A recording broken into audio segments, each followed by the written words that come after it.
Revealed simultaneously at the 2007 Geneva Motor Show and Melbourne International Motor Show, the new coupe in Audi's lineup was rushed out to customers across the globe as demand burst through expectations. European deliveries began almost immediately after the show, with Australia and the USA getting the car before the end of 2007 as both the regular A5 and sportier S5. Canada had a slightly longer wait, with dealerships getting chassis in early 2008. A cabriolet version followed in 2009, a side of Sportback version, and the RS5 arrived in 2010 for a single year with the initial design front before a facelift arrives across all models in 2011, although it's worth noting that some markets get revised rear lights on 2009 higher specification models, making a total of 3 rear variants for the A5 chassis across its 9-year lifespan. The final update came in 2013, although this makes marginal changes to trim, adds the black edition across all markets, and revises some of the engines, but I'll cover engines later in the guide. It's going to be little surprise to hear that the model year sales are high from 2007 to 2014, after strong press ratings at launch basically crowned the A5 as one of the best all-rounders on sale, managing to be spacious, sporty, robust, and perfectly styled. The addition of diesel engines in Europe that could hold their own against similarly sized petrol models added to its desirability.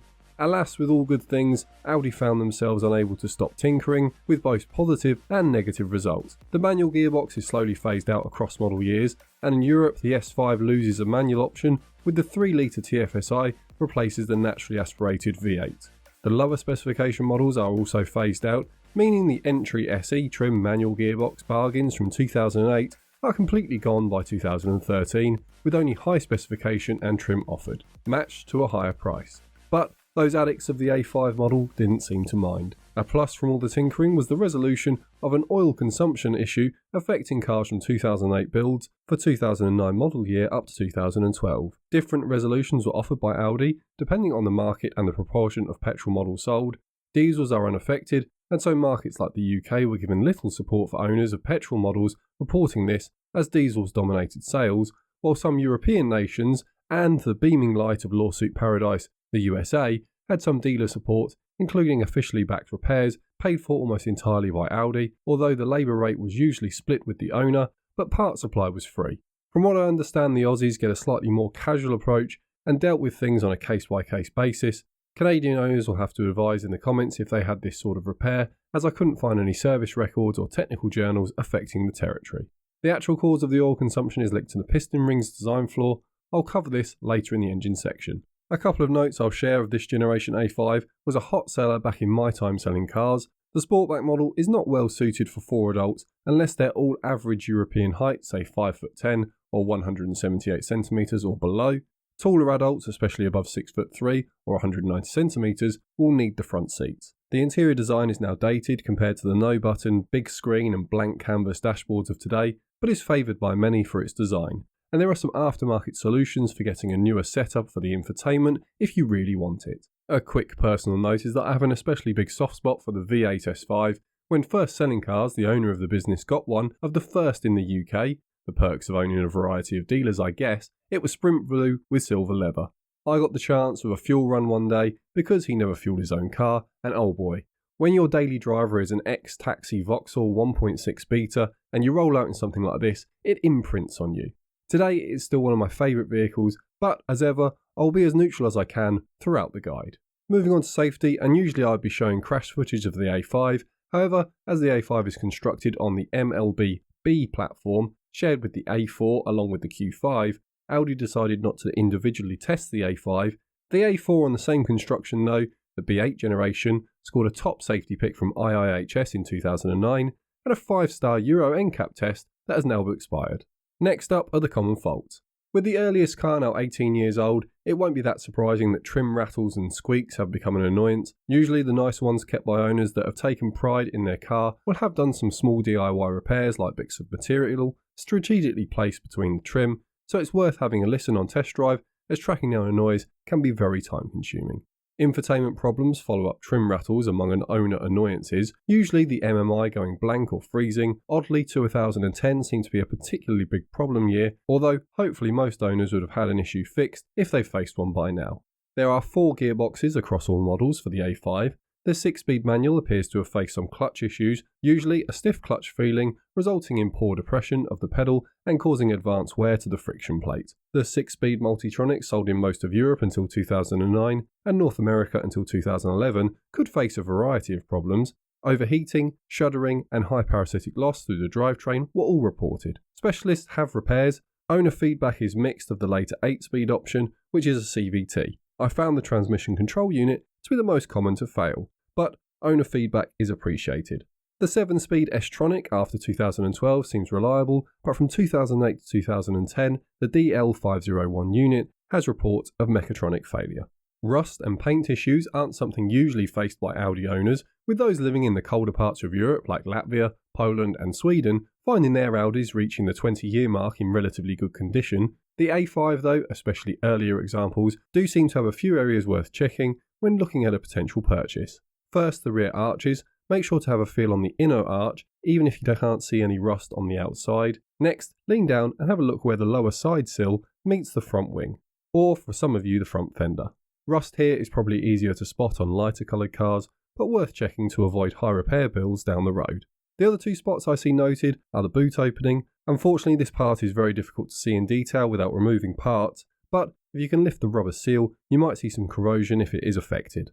Models fitted with a sunroof can get rust spots in the channels used to divert water away. Window regulator failures seem to be coming up more often as a problem, although looking away from the reports and forum posts of this issue appears to be more recent. So I can't say if this is an issue with the A5 or just the reality of age. Control arm bushings appear to fail prematurely, and so if you find one that has already had these replaced, take it as a positive buying sign.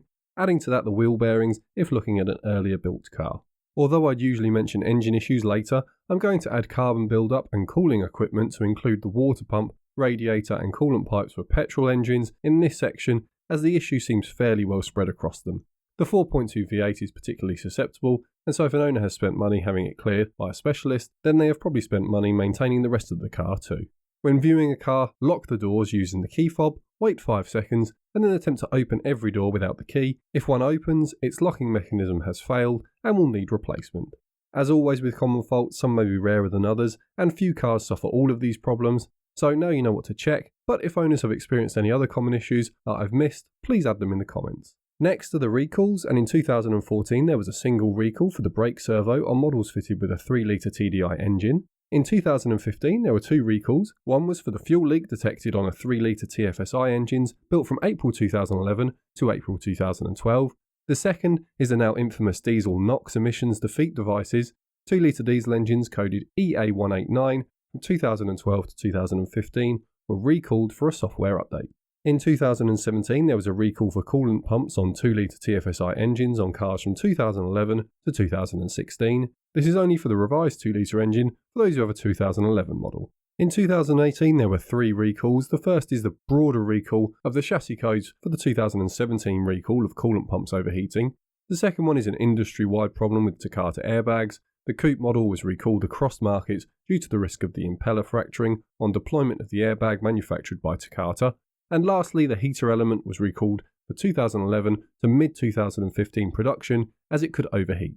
In 2019 there was a recall for the fuel rail on the 3-litre TFSI engines built from 2013 to 2018. Engine codes affected is EA837 EVO.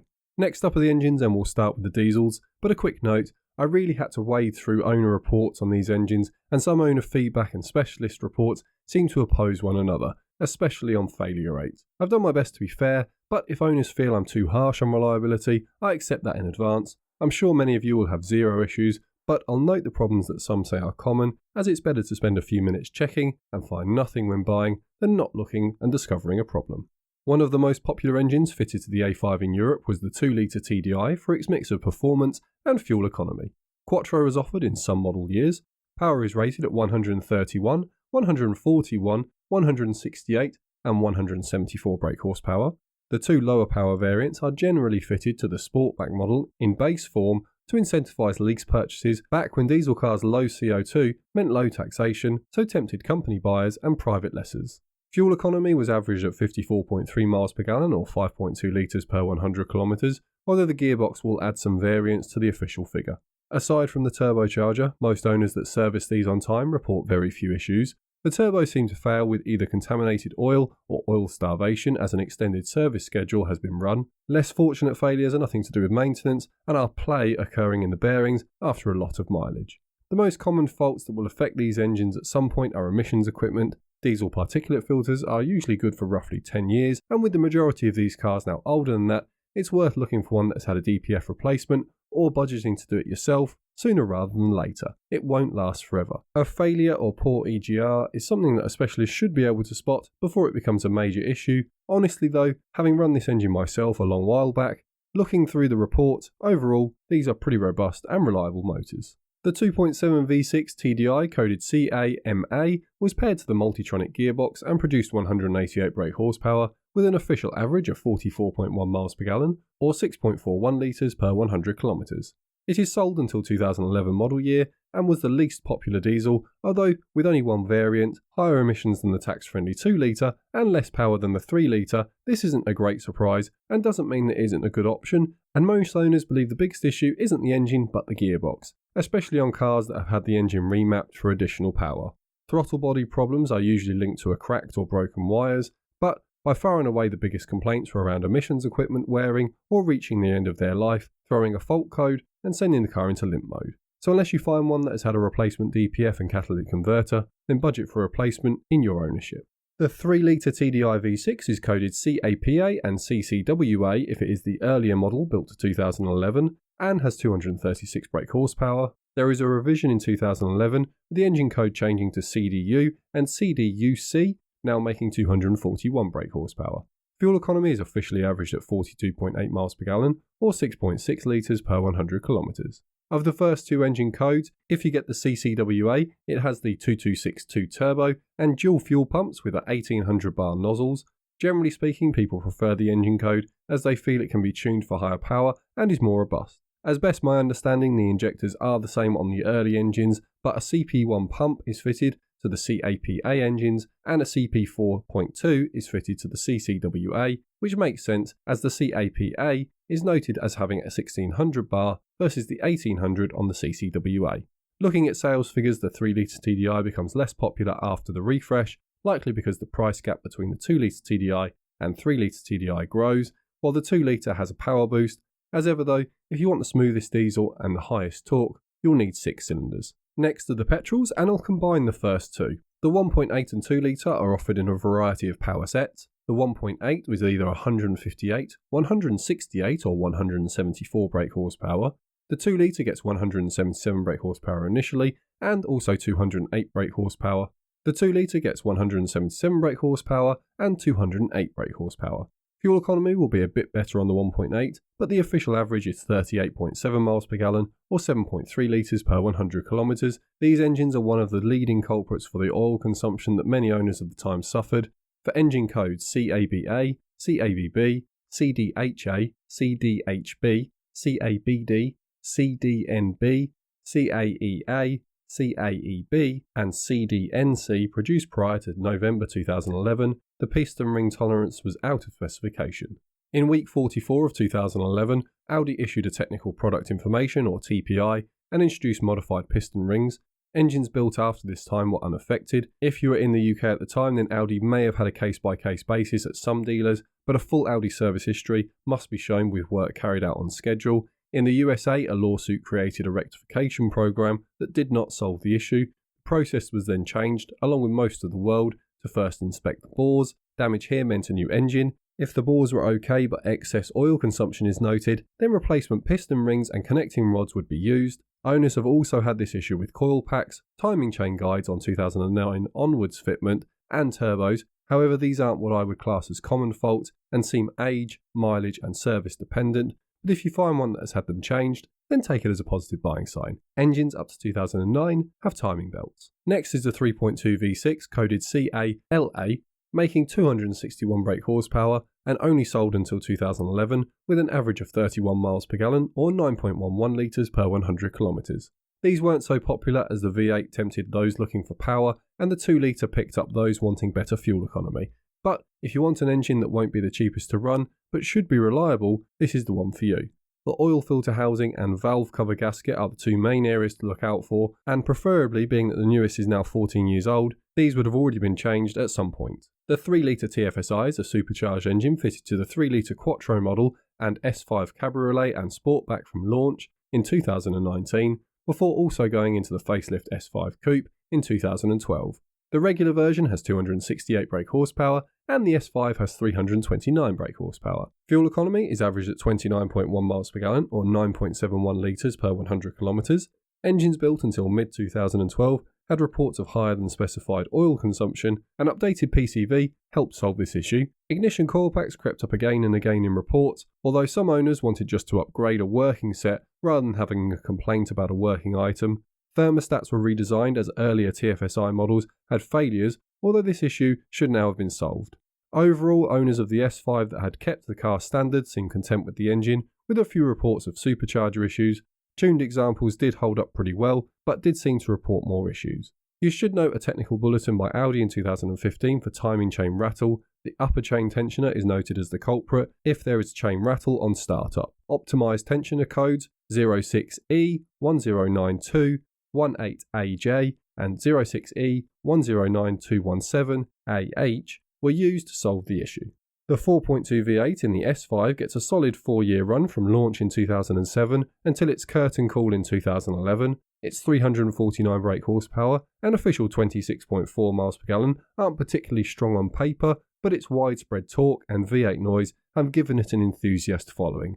Fortunately, this engine is revised when compared with the earlier 4.2, so timing chain guides are no longer a concern, although as they get through to higher mileage, it is advisable to change them past 150,000 miles anyway. The engine mounts will likely need replacing if they haven't been replaced yet, and the thermostat is known to give up if still on the original item. The main report you will hear time and time again though is engine coking, or carbon deposits. This really robs the engine of its power over time, and so if you're looking at one with no history of having a proper carbon deposit clean, then budget to get one done and enjoy every last horsepower under your right foot. Then there's the RS5, a 4.2 coded TFSI producing 444 brake horsepower. Put this car in the arena against the E92 M3 and C63 AMG, but with Quattro. If the S5 was a signal of what European muscle cars were, the RS5 was its final form, bulging in every corner, and while the crackle of an AMG V8 had a bit more venom, the baritone burble of the RS5 kept owners pushing up the rev range for more, and that is where this engine really delivered. 4,500 RPM and higher was where it wanted to be.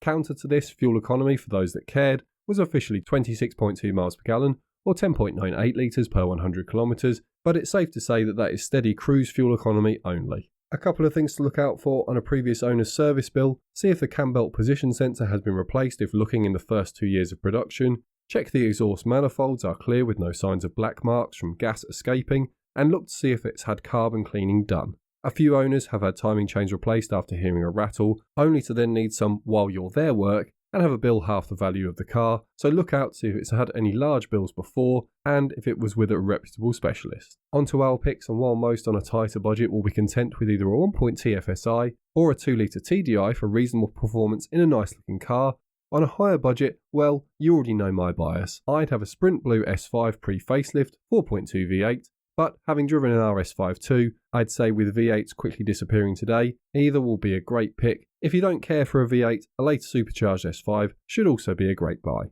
If you're thinking of an E92 M3 or perhaps an Audi TT instead, we've got guides to those cars along with 150 on the channel to check out next.